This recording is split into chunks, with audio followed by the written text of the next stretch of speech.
Today, I'm going to share a story that will make a lot of men feel seen for the first time. Not because it's dramatic, because it's familiar. It's about the kind of relationship where you do everything right and still feel like you're failing, where you keep upgrading your effort, your patience, your income, your communication, your leadership, yet the dissatisfaction never stops, where no win is allowed to be a win, where every solved problem gets replaced by a new complaint before you can even exhale. And the most dangerous part is this: you start believing her unhappiness is proof you're not enough. You start living like you're one adjustment away from finally earning peace. But some people, yes, some women too, aren't unhappy because of what you're doing. They're unhappy because unhappiness is their default setting, and you cannot outwork someone else's internal programming. Let me show you what I mean. A viewer sent me a message. I'll change names for privacy. We'll call him Ethan. Ethan is 38. He's a project manager at an engineering firm, married 7 years, together 10. 2 kids, a normal suburban life that looks successful from the outside. And by any reasonable measure, Ethan built exactly the life his wife said she wanted, but she was miserable the entire time. Ethan wrote something that hit hard. I need to share this because I spent a decade believing I was the problem. I tried everything. I changed jobs to make more money. I did more housework. I planned date nights. I went to couples therapy. I read books on communication, love languages, emotional intelligence. Nothing worked. She was unhappy when we were broke, unhappy when we had money, unhappy when I worked too much, unhappy when I was home more. Then I finally understood her unhappiness had nothing to do with me. It started long before we met. That sentence is the key. Long before we met. Because once you see that, clearly you stop drowning in guilt for something you didn't create. Ethan met his wife, let's call her Vanessa, when he was 28. She was 26, working in healthcare administration. Attractive, social, energetic. Early on, she seemed genuinely happy. She laughed easily, initiated intimacy, talked about the future like she believed in it. Ethan said it felt electric. He said, I thought I found my person. But here's what men need to understand. Early stage happiness can be a real feeling, or it can be a performance. Sometimes it's not even conscious. Some people are capable of showing up as warm, light, optimistic during courtship, and then gradually reverting to their baseline once the relationship feels secure. Ethan didn't know he was watching the best version of her, not the truest version. The shift started around month 14. Subtle at first, a little edge in her tone, small critiques, sighs where there used to be laughter, disappointment that seemed to appear out of nowhere. Ethan assumed it was stress, work pressure, normal adjustment. So he did what decent men do. He adapted. He tried harder. He gave more. And it didn't help because effort can't fix a problem that isn't caused by a lack of effort. Over time, the criticism became background noise, not big blowups, not obvious abuse, just constant correction. Driving, food choices, dishwasher, laundry, social plans, his tone, his timing, his facial expression, his priorities, his energy. Nothing was simply accepted. Everything required commentary. And this is where men lose themselves without realizing it. Because when you live under constant critique, you begin to manage yourself like you're in a permanent trial. You start anticipating disapproval. You start editing your personality. You stop sharing ideas before they can be dismissed. You stop initiating because you already know it won't be right. And you don't even notice you're shrinking until you can't recognize the man you used to be. By year 3, Ethan said the pattern was undeniable. Nothing was ever good enough. He'd plan a weekend trip, and she'd find something wrong with the hotel. He'd cook dinner, and she'd mention what was missing. He'd get a promotion, and she'd focus on what it would cost her. Every win became a new reason to be upset, and Ethan, like many men, started keeping mental score. Not because he wanted to win, because he needed proof he wasn't crazy. He needed evidence that he was trying. He needed something to hold on to when the narrative was always, "You're the reason I'm not happy."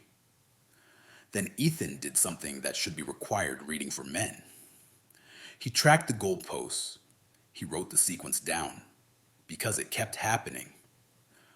Year one, we need to save more money. So he cut expenses, worked overtime, built an emergency fund. Achieved. Year two, we need a bigger place. So he found a nicer apartment, moved them, upgraded the neighborhood. Achieved. Year three, I want to get married. So he proposed, planned the wedding she wanted. Achieved. Year four, we need a house. So he stretched for the down payment, bought the home. Achieved. Year five, I want a baby. They had a baby. Achieved. Year six, I feel like a single parent. You're never home. So he negotiated a less demanding role and took a pay cut to be present. Achieved. Year seven, I need more space. You're always around. And that's when his brain broke. Because how do you win that? If you work, you're absent. If you're home, you're suffocating. If you earn more, you're too focused on career. If you earn less, you're not providing enough. If you plan, you're controlling. If you don't plan, you don't lead. That's not relationship tension. That's an unsolvable system. And when you're trapped inside an unsolvable system, the only winning move is to stop playing. Here's the turning point. The first time Ethan met Vanessa's mother, he saw the future without understanding it. We'll call her mother Patricia. Patricia was 58, divorced, living alone in the house Vanessa grew up in. Within 10 minutes, Ethan noticed the pattern. Patricia complained about the traffic, complained about the restaurant, complained about neighbors, co-workers, family, the weather, the government, the world. And if anything positive came up, it was immediately neutralized. My garden is doing well, but the water bill is outrageous. That was a nice trip, but the hotel staff were incompetent. My grandson is smart, but kids today are disrespectful. Every positive had to be poisoned. Every silver lining had to come with a cloud. It was like contentment was suspicious, like calm was unsafe, like joy needed to be corrected before it got out of hand. Ethan watched Vanessa around her mother. The dynamic was automatic. Mother complained. Daughter validated. Mother escalated. Daughter soothed. A dance they had practiced for decades. Later, Ethan asked about Vanessa's father. Her body stiffened. He left when I was 12. We don't talk. Over the years, Ethan learned the full story. The father had been emotionally absent, even before leaving. Work was his identity. Affection was rare. When he left, he essentially vanished. Visits faded. Calls stopped. Cards ended. So Vanessa was raised by a chronically dissatisfied mother in a home where men were framed as disappointing. Commitment was unstable, and complaint was the main emotional language. That matters more than most men realize, because people don't just marry individuals. They marry patterns. They marry programming. They marry what someone believes normal feels like. And for some people, normal is dissatisfaction. Ethan began looking at the extended family and saw something alarming. Grandmother, still bitter about an argument from 50 years ago.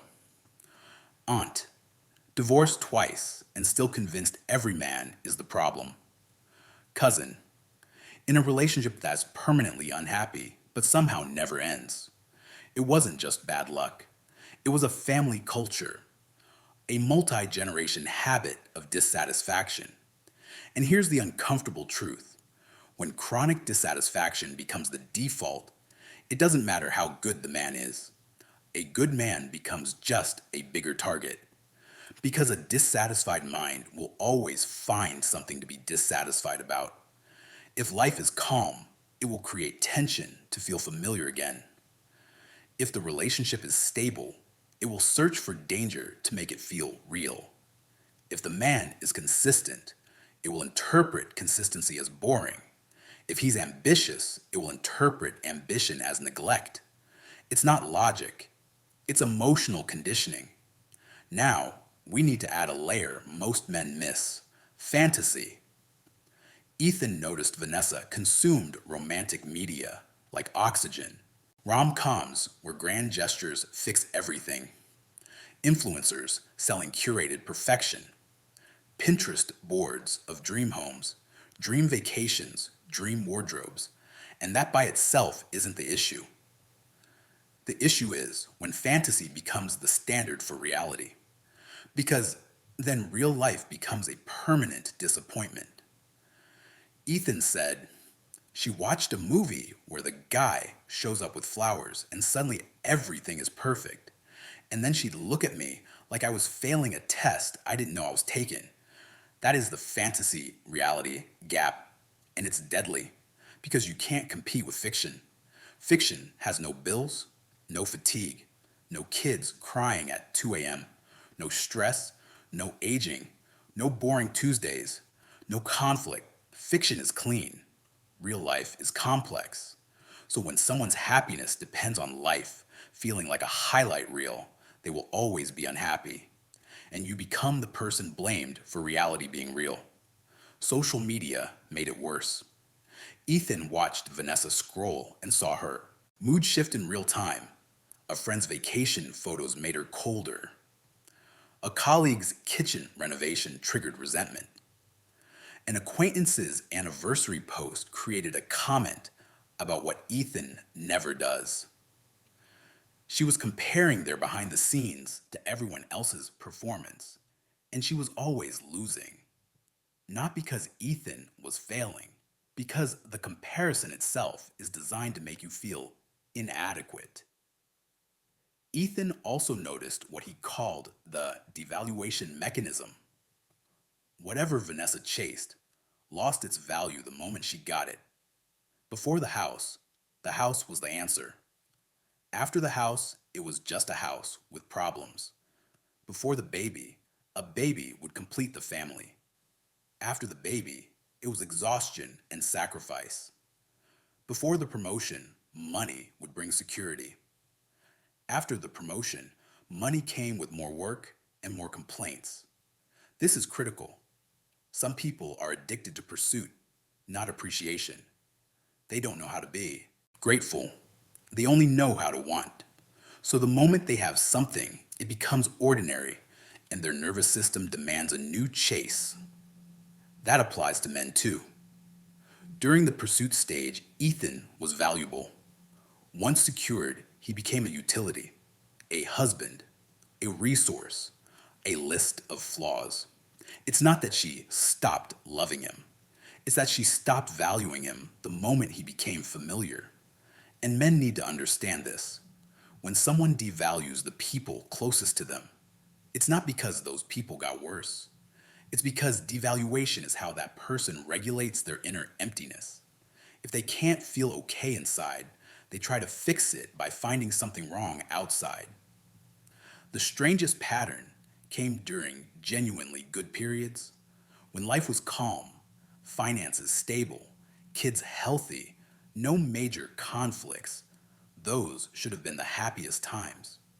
Instead, Vanessa would create chaos, pick fights over nothing, dig up old grievances, start drama with extended family, sabotage, peace. Because peace felt unfamiliar. In her childhood, tension was normal, criticism was normal, emotional heaviness was normal. So calm didn't feel safe. It felt like something must be wrong, so she recreated what her nervous system recognized as home. Men need to understand this. Some people don't seek happiness, they seek familiarity, even if familiarity is misery. By the 10-year mark, Ethan barely recognized himself. He used to be confident, optimistic. He had friends, hobbies, energy, but living under constant dissatisfaction eroded him. He stopped expressing preferences because they'd be criticized, stopped suggesting activities because nothing was right, stopped sharing achievements because they'd be minimized. He walked on eggshells, trying to manage her mood like it was his job. And the worst part, he felt guilty, like her unhappiness was his failure. This is what breaks men, not the complaints, the guilt, because guilt turns you into a volunteer for your own destruction. It keeps you trying to earn a peace that isn't available. The shift happened in individual therapy.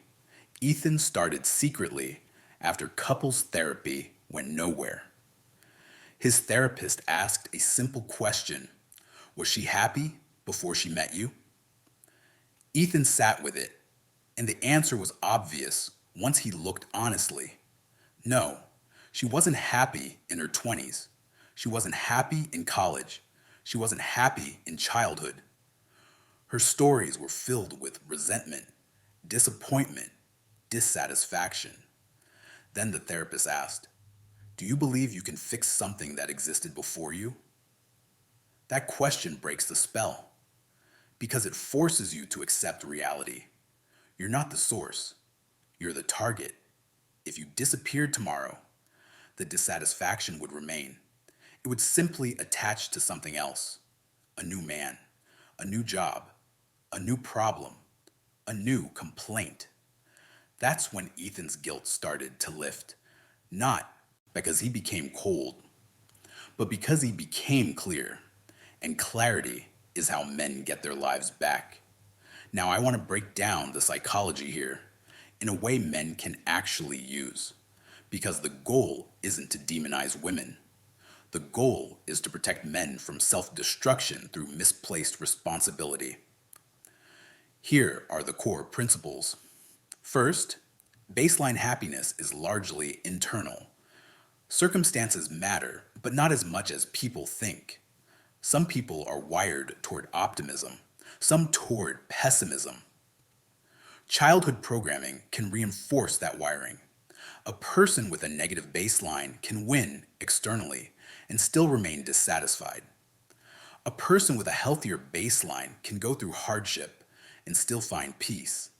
That's why your sacrifices don't work, because you're trying to change the outside to fix the inside. Second, family patterns matter.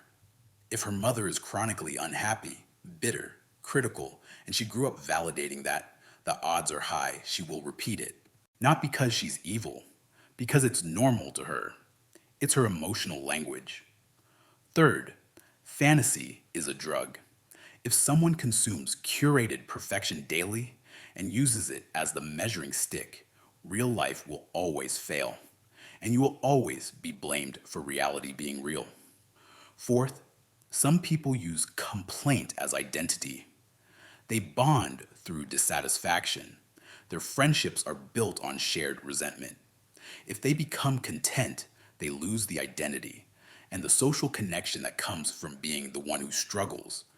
So they unconsciously resist happiness because happiness threatens who they are.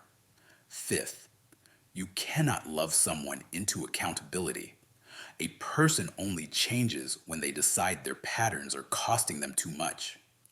If they see their unhappiness as something caused by everyone else, they will never fix it, because fixing it would require admitting responsibility. And responsibility is the one thing chronic complainers avoid at all costs. So what do you do if you're living this? Not hypothetically, practically. You start with diagnostics. Ask yourself, was she genuinely content before the relationship? Does she take responsibility for her emotional state? Or is it always someone else's fault? Does she practice gratitude naturally, or does complaint come easier than appreciation? Do her family relationships show chronic bitterness and dissatisfaction? Does she value calm, or does she create chaos when things are good? Does every solution become a new decision to criticize?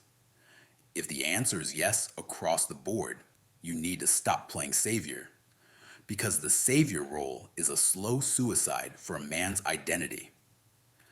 Then you set boundaries, not as punishment, but as protection.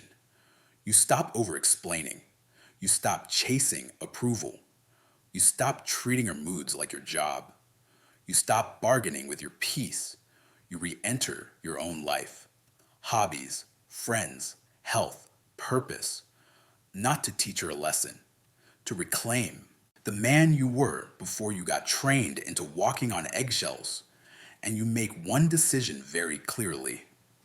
You will no longer measure your worth by her emotional weather, because a chronically unhappy person will keep you in permanent debt.